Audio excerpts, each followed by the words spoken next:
Mereka tuh katanya akhirnya Ubaidillah bin Ahmad al-Muhajir bin Isa. Nah, tidak mungkin ada ahli bait namanya Ubaidillah. Karena Ubaidillah itu gubernur Irak yang membunuh Sayyidina Husain dan saudara-saudara di Karbala. Namanya Ubaidillah. Oh iya, ya, Karbala itu. Ya, namanya Ubaidillah. Yang eksekutornya atas perintah Yazid, Khalifah Yazid. Ya. Al-Amawi. Maka ahli bait itu enggak ada namanya Yazid. Cari ada enggak namanya Yazid? Enggak ada. Amrun enggak ada. Muawiyah enggak ada lagi malah. Begitu Ubaidillah enggak ada. Cuma enggak ada nama Ubaidillah. Nah, sedangkan itu katanya itu semua ini turunan Ba'alwi bin Ubaidillah bin Ahmad bin Isa bin Muqaddam nanti Ja'far. Yang menyinggung rasa nasionalisme saya itu ketika pejuang-pejuang kemerdekaan dari nenek moyang kita itu katanya Habib. Yang menentukan merdeka tanggal 17 itu Habib. Waduh. Jadi klaim-klaim seperti itu yang itu ada surat resmi Bung Karno ya dalam surat menyoratnya dengan Hasan itu. Dia merasa jengah dengan Habib. Saya nih kok begini ya, Habib nih kok begini ya, merasa meninggikan diri, saya tidak suka kata Bung Karno. Ada suratnya itu? Ada suratnya, nanti bisa dilihat. Jadi Bung Karno tuh tidak bersahabat dengan Habib. Bahwa mungkin karena itu bahkan sesudah merdeka ketemu lalu di foto-foto itu ya. Gitu. Apalagi memberikan posisi yang lebih tinggi gitu ya, ada itu ya. Iya, ada surat menyorat Bung Karno dengan Hasan itu. Saya tidak setuju. Seakan-akan Habib ini kelas tersendiri gitu tuh Bung Karno gitu. Nah, dan ya tidak apa-apa sih jadi warga negara biasa, tapi jangan melebih-lebihkan ya, seakan-akan dia lebih hebat. Apalagi ketika kasus itu rame kan, cerita-cerita bahwa misalnya ya ada seorang Habib itu minta uang ke kiai di Jawa Tengah gitu, ketika minta 40 juta, saya hanya punya 10 juta, dia mereleng katanya. Di Madura itu ada seorang punya istri cantik, kalau kamu ingin masuk surga keturunanmu diminta istrinya, dibolehkan gitu. Dan orang-orang di kampung kita biasanya yang merasa bangga banget gitu. Sejak kapan kita jadi budaknya orang-orang Yaman?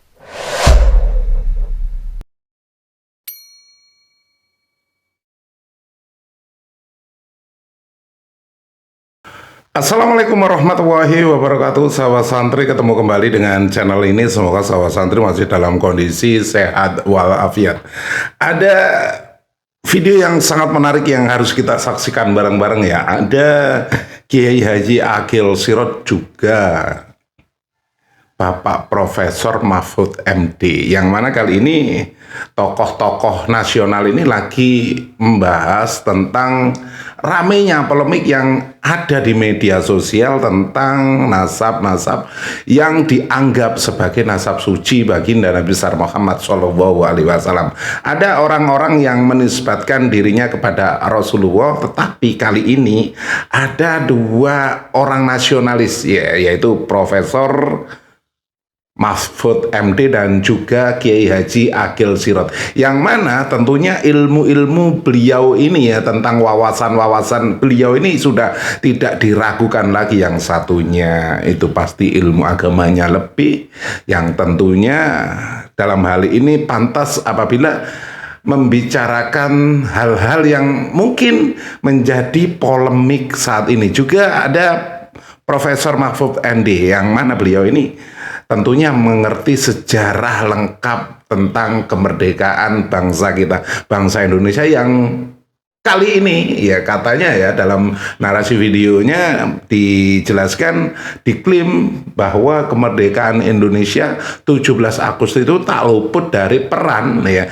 Kalau tidak ada peran dari kelompok si A, tentunya Indonesia masih dijajah oleh Belanda. Nah, biar kita tidak gagal paham menanggapi sebuah video yang beredar di media sosial, terutama agar kita tahu apa yang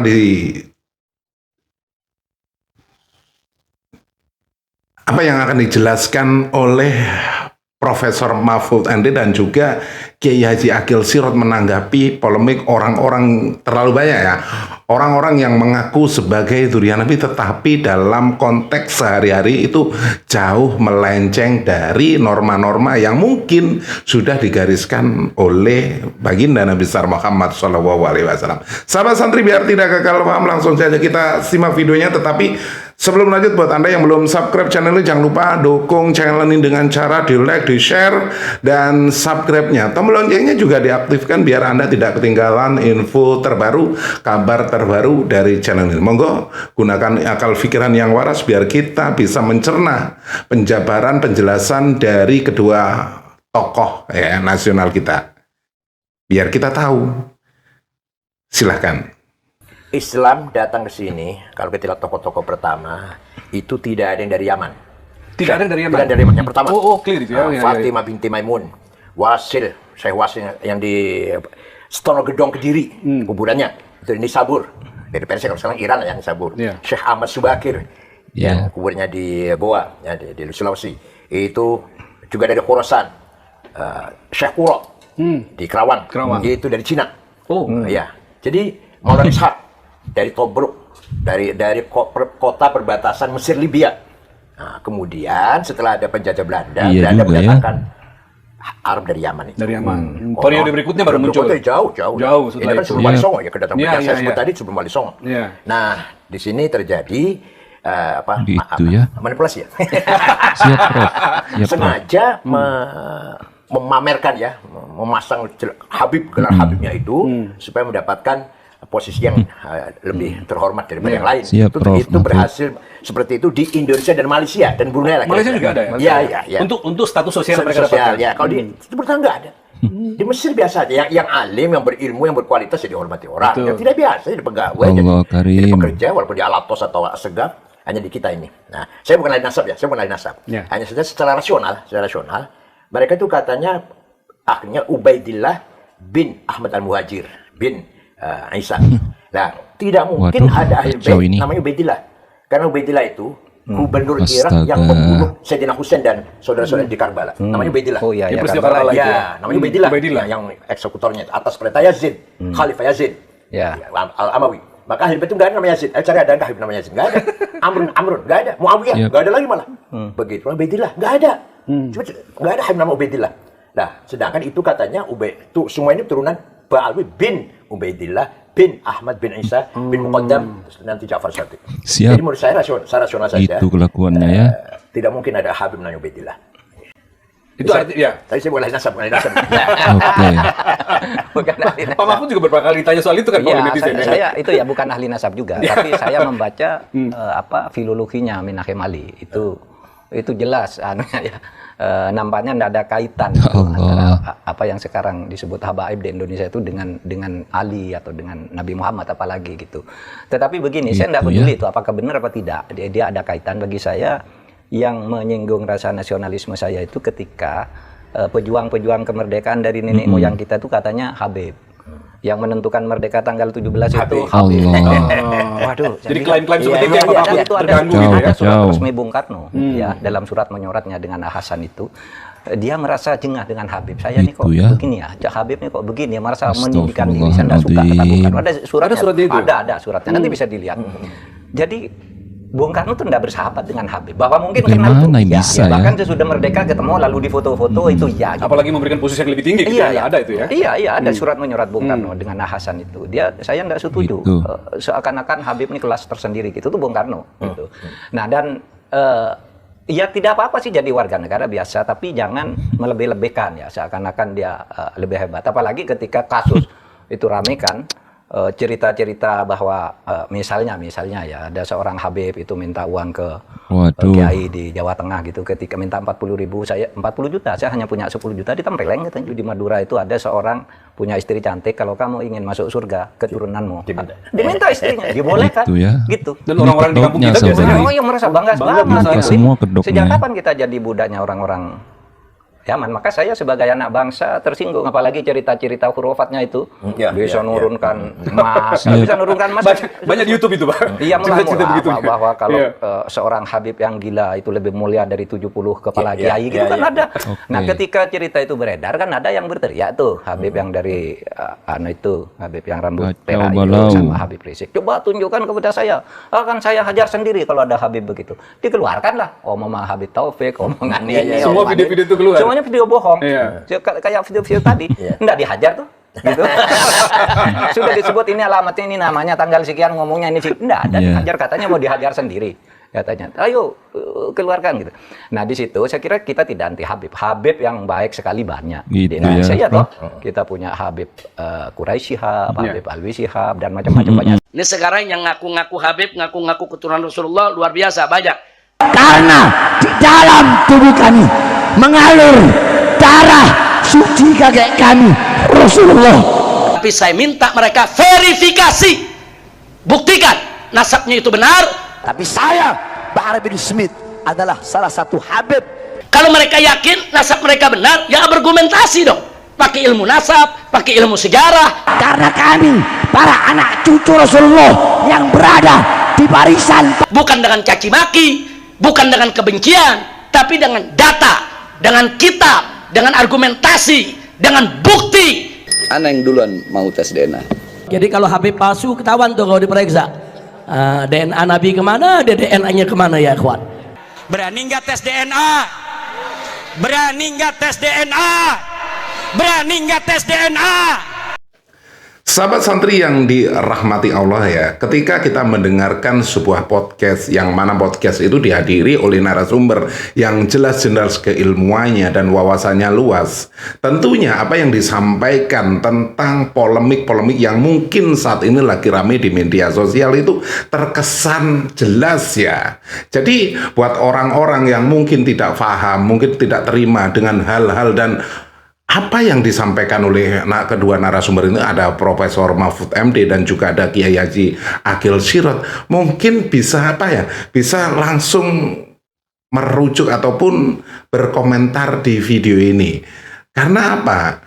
Ketika kita mungkin berbeda pendapat, berbeda pandangan tentang orang-orang yang mungkin dalam tanda kutip seperti yang disampaikan oleh Prof. Mahfud, juga ada Kiai Haji Aqil Sirot mengatakan orang-orang yang menisbatkan dirinya kepada baginda Nabi besar Muhammad SAW juga klaim dari mereka bahwa para pejuang, para pendiri atau grandfather bangsa Indonesia itu dari golongan mereka jelas-jelas dipatahkan ya oleh kedua orang ini. Nah, sehingga ketika banyak orang-orang yang mungkin dulunya takjub, dulunya terkesima, dulunya itu mungkin menghamba ya, setelah mendengarkan apa yang disampaikan oleh narasumber ini, semoga pikirannya tercerahkan. Ya memang banyak di media sosial ya orang-orang yang mengatakan bisa memadamkan api neraka, orang-orang yang bisa menurunkan emas dari langit, ya cuman dari golongan mereka, nggak ada lagi. Dari golongan-golongan mana nggak ada, cuma dari golongan-golongan mereka. Dan tentunya itu ya cerita-cerita yang dibuat-buat oleh golongan mereka, sehingga orang-orang yang mendengarkan yang tidak mau berpikir itu menganggap apa yang disampaikan itu sebuah kebenaran. Nah, sahabat santri, kali ini ya setelah kita mendengarkan apa yang disampaikan oleh Kiai Haji Aqil Sirot, juga ada Prof. Mahfud, ada seorang kiai yang mana kiai ini sangat getol sekali ya mengkoreksi, mengkritisi orang-orang ya dalam tanda kutip orang-orang yang menganggap dirinya itu sebagai dzurriyyah Nabi. Karena hanya di negara kita ya, orang-orang gampang sekali mengklaim dirinya sebagai dzurriyyah Nabi ketika perawakannya itu ke Arab-Araban. Nah, yang lebih konyolnya lagi, kita sebagai warga tempatan itu langsung percaya 100%. Biar tidak gagal paham, langsung kita simak videonya. Silakan. Yang PKI ini siapa? Dari sejarah. Iya. Pak Rizik, walaupun saya masih di Bangkok, tapi rasanya gatal saya tidak mengomentari video itu. Pada dasarnya yang PKI itu adalah siapa? Siap. Dari mulai Muso, ya, Al-Munawar adalah Ba'alwi. Kemudian juga adalah Aidit juga Ba'alwi. Barokah juga adalah Ba'alwi. Dan kita sudah mengerti semua bahwa sesungguhnya Pak Rizik ya, negara kamu itu Yaman, satu-satunya negara di Timur Tengah yang berlandaskan juga adalah pernah menganut komunis ya. Jadi sekali lagi tolong jangan menghina PWI ya. Karena jujur saja PWI lebih ada, gila ya. kami lebih mulia ada berarti ya. dari kiai. Dan terutama adalah saya pribadi adalah muhibbin berat ya. Puluhan tahun saya mencintai Habaib. Pada saat masalah ini muncul dan habaib itu memalukan, tidak menunjukkan akhlak ya. Waduh. Sebagai seorang dzurriyyah Nabi, kami pun mulai bertanya, Sampai muncullah Kiai Madudin membuktikan dengan tesisnya bahwa Anda bukan zuriat Nabi. Maka seharusnya jangan meminta PWI dibubarkan.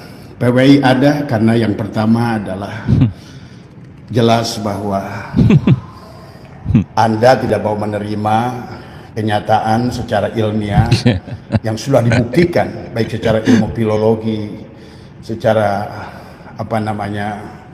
ilmu genetika, ilmu DNA, ya, bahwa sesungguhnya adalah seluruh kaum Ba'alwi itu adalah jangankan adalah keturunan Nabi, bahkan Bani Quraisy saja bukan, orang Arab saja bukan. Ini satu fakta. Jadi kita bukan ingin menjelekkan Pak Rizik dan Pak Bahar dan juga teman-teman semua, tapi ini adalah kenyataan yang ada, ya. Jadi sungguh aneh kalau seandainya Pak Rizik teriak-teriak menyebutkan kami PKI, menyebutkan kami adalah gerombolan-gerombolan, menyebutkan kami adalah orang-orang yang harus dibubarkan, sementara PWI-LS adalah lembaga yang sudah resmi berbadan hukum. Yang justru dibubarkan Pak Rizik adalah HTI, FPI, ya. Nah inilah yang sebenarnya kebalik-balik, ya. Jadi sekali lagi saya harus ingatkan kepada Pak Rizik, ya, semua dan sahabat-sahabat saya di Ba'alwi adalah sadarilah bahwa sesungguhnya sampai hari ini Ba'alwi tidak bisa menunjukkan, baik Robito Alawiyah tidak menunjukkan secara ilmiah, baik pun secara kitab sejarah dan lain sebagainya, kitab nasab, bahwa adalah kalian tersambung kepada keturunan baginda Nabi Muhammad SAW. Nah ini ya yang barangkali ingin saya sampaikan pada kesempatan kali ini, ya. Jadi yang kedua, bahwa PWI-LS ini tidak akan ada sebenarnya kalau seandainya dari awal para Habib ini menerima secara ilmiah fakta ini sebenarnya. Jadi nggak usah dibubarkan karena merupakan reaksi daripada adanya kalian. Kenapa kita adalah bereaksi? Karena pertama, kalian masih mengotot bahwa kalian adalah sebagai mengaku duriat kepada baginda Nabi Muhammad SAW. Yang kedua adalah fakta-fakta yang lain, yang akhirnya juga adalah menuduh adalah kepada kami sebagai adalah orang-orang PKI, tapi faktanya adalah justru adalah sejarah membuktikan para habaib lah sebetulnya para PKI itu. Coba tolong ya, juga buat masyarakat agak cerdas dari semua. Nggak usah marah, marilah kita mulai belajar menggunakan nalar, menggunakan ilmu pengetahuan dari semua. Ya. Yang kedua, fakta bahwa kenapa PWI-LS muncul karena tadi sudah adanya adalah pemalsuan makam, pemalsuan sejarah, pengklaiman atas bahkan diklaim bahwa kemerdekaan tidak akan ada kalau tanpa adanya Habib. Bahwa kemudian juga ada pengklaiman bahwa negara ini akan hancur tanpa adanya Habib. Itu kelakuannya. Kemudian bahkan sudah ada Pak Rizik pengakuan-pengakuan bahwa Pulau Jawa ini adalah milik Aulia Tarim, ya. Pengakuan-pengakuan kepada Jawa Barat adalah milik Habib dan lain sebagainya. Jadi sungguh aneh kalau seandainya Anda meminta PWI-LS dibubarkan. Padahal sebenarnya PWI-LS itu ada karena adalah seolah-olah undangan kalian. Dan juga buat siapapun yang mendukung Ba'alwi ini adalah yang meminta juga adalah PWI-LS dibubarkan adalah juga sama anehnya gitu kan tadi. Padahal dianggap PWI-LS sebagai adu domba, PWI-LS adalah sebagai adalah pemecah belah umat. Coba lihat dari pidato siapa daripada kiai-kiai PWI-LS yang mengadu domba umat. Coba dengarkan bagaimana adalah saudara kita Pak Rizik Syihab adalah selalu mengajak perang, mengasah golok, mengasah badik, mengasah ini semua, ya. Dan selalu mengajak adu domba umat. Ini yang mengadu domba umat ini siapa gitu kan tadi. Jadi saya pribadi merespon, walaupun saya sedang jauh dari Indonesia, sedang ada di Thailand, tapi saya sedih melihat begitu kerasnya Pak Rizik ingin membubarkan PWI-LS dengan menuduh PWI-LS adalah PKI. Padahal fakta sejarah adalah dari mulai tahun 48, ya, baik yang di Surabaya, baik yang di Jawa Tengah, baik pun yang di Jakarta, Aidit, maupun yang di Kalimantan, semuanya Ba'alwi. Sadari ini ya sah. Jadi juga buat masyarakat Indonesia jangan mudah terprovokasi yang menuduh PWLS adalah merupakan keturunan PKI. Lihat siapa di dalamnya. Siapa pengurus-pengurus PWLS, baik tingkat Jawa Barat maupun tingkat nasional. Mereka adalah putra-putri adalah daripada dulu para pejuang-pejuang bangsa ini. Jadi PWLS ini jangan dituduh sebagai penjahat. PWLS ini jangan dituduh sebagai pengadu domba, justru ingin menyatukan umat. Tadi semua dari fakta yang ada, pengakuan Ba'alwi atas bendera merah putih. Benar sekali apa yang disampaikan oleh narasumber ini. Ketika kehancuran sebuah negara itu ketika sudah sejarahnya itu dihilangkan dan diganti dengan sejarah yang mungkin ya tidak ada unsur kebenaran dalam sejarah itu. Jadi sejarah yang dihilangkan itu yang lama itu diganti yang baru.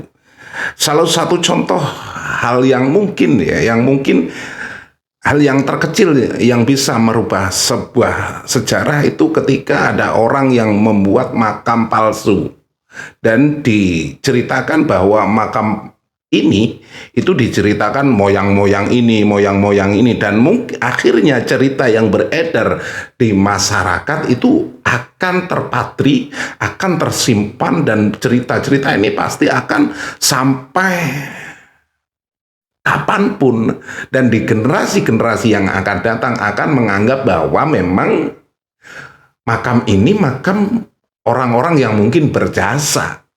Sedangkan makam ini dibuat itu sebenarnya mungkin ya seperti yang sudah disampaikan itu narasinya ingin membelokkan sejarah di suatu tempat tersebut. Sahabat santri yang dirahmati Allah ya, memang ketika kita membuat kesimpulan orang-orang yang ingin merubah sejarah itu sebenarnya gampang sekali.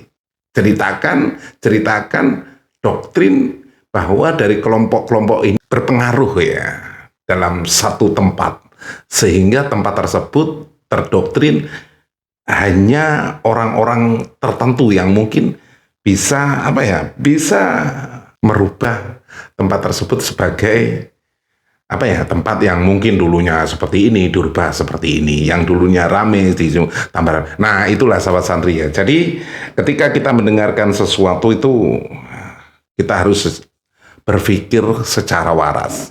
Karena apa? Banyak orang-orang yang ingin mengangkat derajat keluarganya, membuat cerita-cerita fiktif, membuat cerita-cerita palsu ya. Satu contoh, ada orang yang bisa memadamkan api neraka dari keluarganya mereka. Ada orang yang bisa mi'raj 70 kali juga dari kalangan mereka. Ada orang yang bisa menurunkan rantai emas juga dari kalangan mereka. Ketika cerita-cerita itu digaungkan atau disebarkan terus-menerus sehingga orang akan mengingat, nah disitulah cikal bakal bahwa memang akan terpatri dan mempercayai bahwa dari golongan mereka lah orang-orang yang bisa melakukan itu. Di lain itu tidak bisa. Sahabat santri yang dirahmati Allah, bagaimana tanggap Anda tentang statement yang sudah dikeluarkan oleh Profesor Mahfud MD dan juga Kiai Haji Agil Sirot? Di awal video juga ada Setu yang mungkin mengkritisi tentang ingin dibubarkannya PWILS oleh Bapak Rizik Syihab. Silahkan tinggalkan jejak Anda di kolom komentar. Dan terima kasih buat Anda yang sudah klik video ini, dan buat Anda yang belum subscribe jangan lupa dukung terus channel ini dengan cara di like, di share sebanyak-banyaknya, dan subscribe-nya. Tombol loncengnya juga diaktifkan biar Anda tidak ketinggalan video terbaru dari channel ini. Di akhir video, seperti biasa, izinkan saya mohon maaf apabila saya terkeliru mereaksi video ini. Bukan maksud cuman sekedar edukasi biar kita bisa berpikir secara waras, tidak mudah terprovokasi, tidak mudah terdoktrin oleh orang-orang yang hanya ingin memanfaatkan keluguan Anda semua. Di akhir video, terima kasih dan saya akhiri wabillahi taufiq wal hidayah. Wassalamualaikum warahmatullahi wabarakatuh. Sampai jumpa.